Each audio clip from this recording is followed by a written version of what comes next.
I'm Eric Park with the Tongue of Eden, and you are listening to the Brutally Delicious podcast. One, two, three, four. The Brutally Delicious Podcast. The Brutally Delicious Podcast. The Brutally Delicious Podcast. The Brutally Delicious Podcast.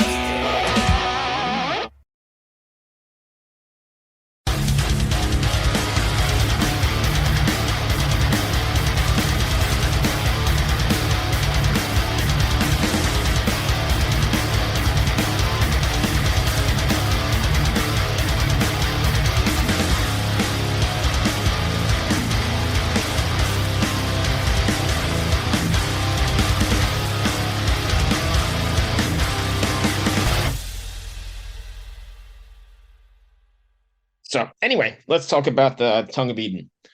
I was Sure. just jamming on Reprehensible before we started here. That one is so amazing. And it gets Awesome, man. I'm so glad heavy. you dig it. I love that it works from the whole atmospheric sort of thing, and then it gets crazy as shit halfway through. Hell yeah. I'm glad. I'm glad. Yeah, that one, that's the first one that we ever wrote. So we wanted it to be the first single. And we weren't sure, especially with the video, because the beginning piece of that is very long. It's almost a minute, I think, or it is a minute. Right. And so we weren't sure how that was going to be received, if people would even make it that far. But it seems that the response that we've gotten from it, the feedback that, it did what it was supposed to do and was captivating enough to get people to see what was actually going on. But yeah, pretty proud of that one, man.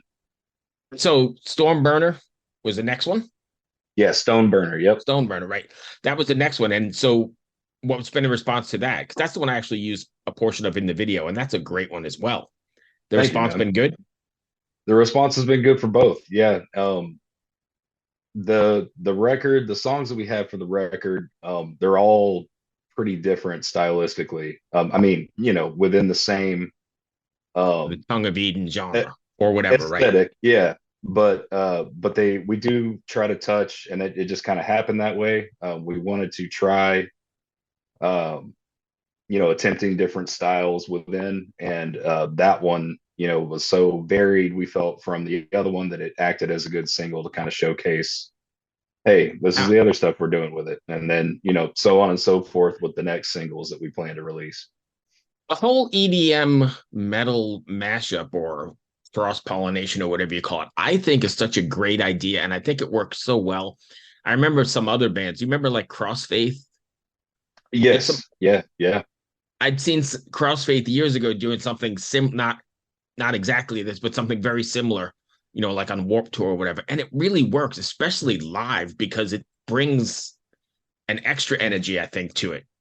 Right? I have to agree. Yeah.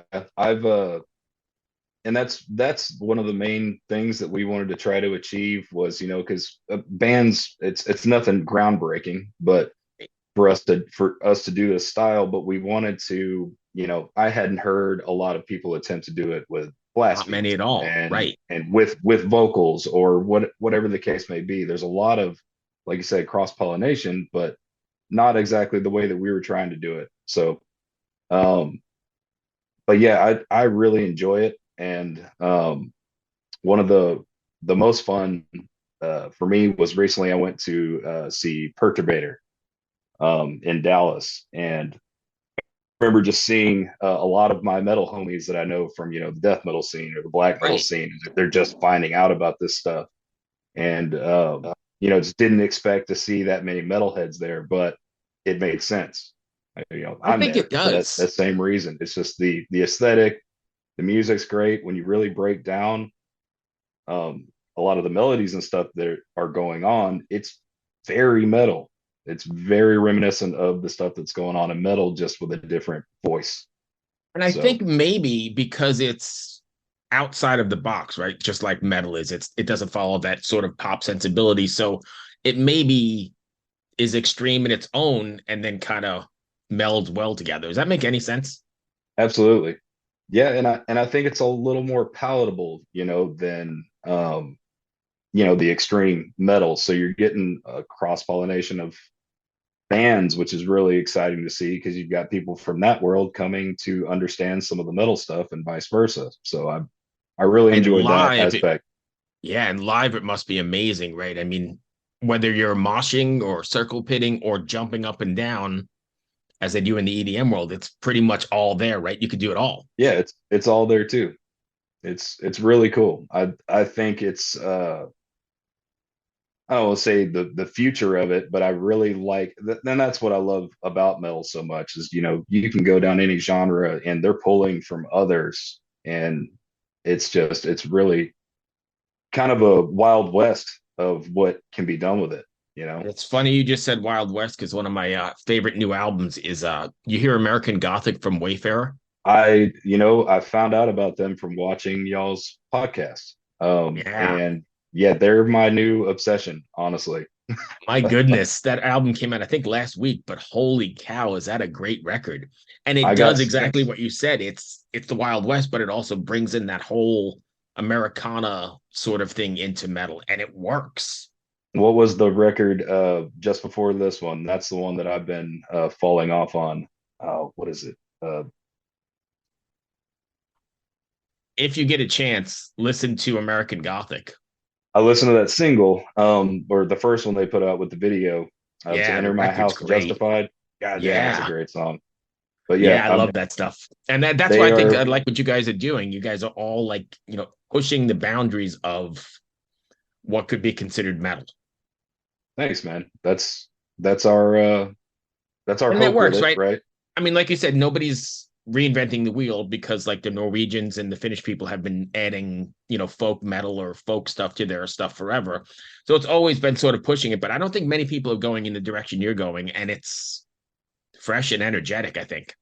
Thanks, man. Yeah, that's our hope is, just keep finding those moments to introduce stuff that and it's fun for us because we've never done this stuff before. This started as a um main idea here was to try to be just a production project that we could do in-house and just Mm, see where we could take it. And then, once we've established what the conceptual ideas and musically what we want to do, then we're going to take it live and then, get the stage show and everything and figure out how to route all that because there's just two of us. So right.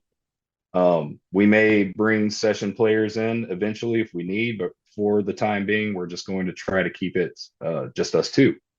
So trying to figure out how to achieve that live is going to be the next hurdle once we get the album out.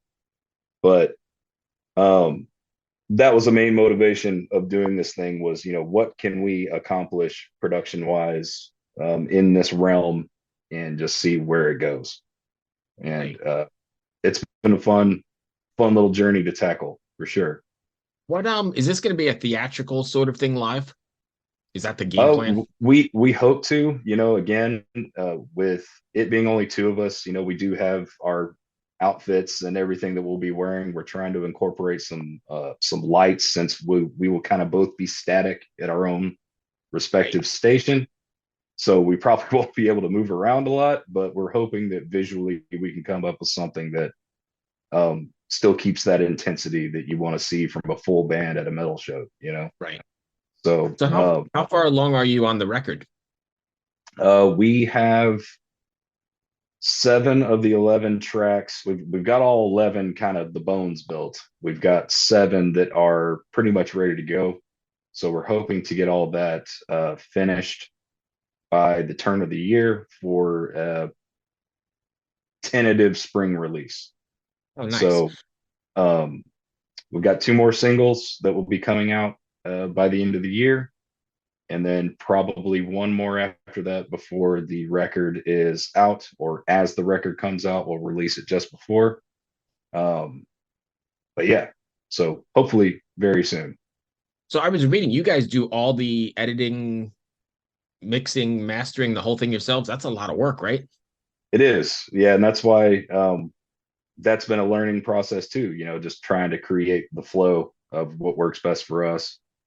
Um, but yeah, right now we build it, toss it back and forth. We have, meetings every week where we talk about this stuff and make our plans and then generally before we push a track out, we get up together, we mix it, and then master it, and then do some test listens and some alterations, and then package it for release. So But you guys, where does it start? Does it start from like some distorted down tuned guitar, or does it start from like an EDM beat, or is that not even a it relevant question? depends. They've all kind of started differently. Reprehensible Ian basically put together himself, and then I helped with the arrangement, and then basically adding a few little flourishes here and there, and then vocals. But This is Krista Makes, guitarist and vocalist for Less Than Jake, and host of Krista Makes a Podcast, a songwriting podcast where every week I'm joined by an amazing guest to break down the writing, recording, and release of one iconic song from their career. In our giant evergreen back catalog of episodes, we've had rock legends such as Dee Snider and Huey Lewis, punk rock favorites like Mark Hoppus, Fat Mike, and Brett Gurewitz, and up-and-coming artists of today such as Liz Stokes of the Beths and Genesis Owusu. We've had guests from all genres and styles of music, and I guarantee that if you peruse our back catalog, you'll see several episodes that'll make you say, man, I gotta hear that. Whether you're a fan of music or a creator of music yourself, you'll take away a whole new appreciation for the songs you know and love. Krista Makes a Podcast is available for free on all the places you could possibly listen to podcasts, and new episodes come out every Monday. Stoneburner was kind of a passing back and forth. Started with like kind of okay, we want to try Outrun style. Let's try to make something that's Outrun style, and then we did. And then others have started with bits and pieces that maybe we wrote on our own before this project even started. Some have started with just drum beats. We have a hard style type song that will be our next musical single. So that one started with me just a hard style drum beat, and then I passed it off to Ian, and he came back with the voices and the melodies and stuff. So they've all been a little different, but we have not written anything in the room together, which is another Too. thing that I've never been a part of before. All my other projects that I've done previous, we've written everything in the room. So this has been really cool to do that. Yeah, but I think your kind of music, and you can correct me if I'm wrong, lends itself to that, right? Because it's workstation based, a lot of it. Yeah. As opposed to getting in a room and banging riffs and stuff off each other. Yeah, and don't get me wrong, I would definitely like to, down the road, once we've kind of established what we're doing, and have our workflows kind of figured out, I would love to try to write some stuff in the room with this project. But it's really cool to not have to just be limited to that, Oh, so, yeah. Technology is amazing and goes both ways, I guess, because I think it does take a little bit away from the full band kind of vibe where you're bouncing stuff off each other. But again, like I said, with your stuff, it doesn't, because it's very electronic as well. Yeah, and it's just to have, like you said, that ability to just, hey, I got an idea, I'm going to ship it over real quick, and then we can get on a call face to face and be wherever, and talk about ideas. That's insane to think about it, really. But are you guys even doing your videos? We're going to do some, probably for the next single, that hard style one. We'll be putting that video together ourselves. And then the friends that put together the Reprehensible video, that one, we're trying to do a live, or at least there won't be any of us performing in that video. It'll be all actors and just, storyline based. So we're trying to get that one set up. What about Stoneburner? That was you? I did the lyric video for that one. Yeah. That's great. I love it. Thanks, man. That was my first lyric video I've ever done. So it worked. Wow. So you guys just kind of DIY learning on the fly, or did you have all these skills ahead of time? We've both kind of been in production at different stages before, but certainly personally, I started taking it more seriously during COVID. I used that time to kind of step up my game a little bit and acquire the tools and stuff because they're so much more affordable now than they ever have been. Hey, So, so yeah, it's been a lot of learning on the fly for sure. this is going to sound really weird, but I think COVID kind of led to a sort of artistic renaissance because everybody was like sort of locked away doing their practicing their thing or learning programs or working on and fine tuning whatever it is, not just music, but art, right? They're working on their paintings or working on their knitting. And then once the world is open again, we all get to experience the stuff that took them, they weren't rushed, right? They had 2 years to sit and actually polish. Does that make sense? Yeah, man.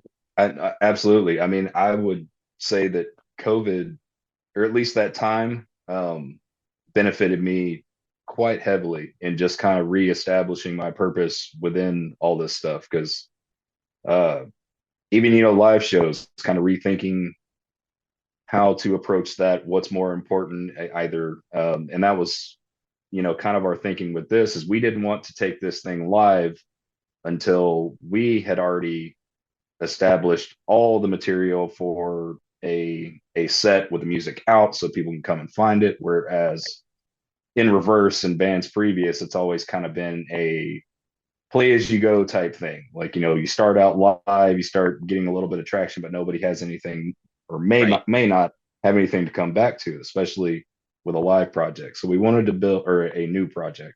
So we wanted to build all this stuff up first so that when we take our live show out, people can come back and go, oh shit, I still have all this stuff to discover.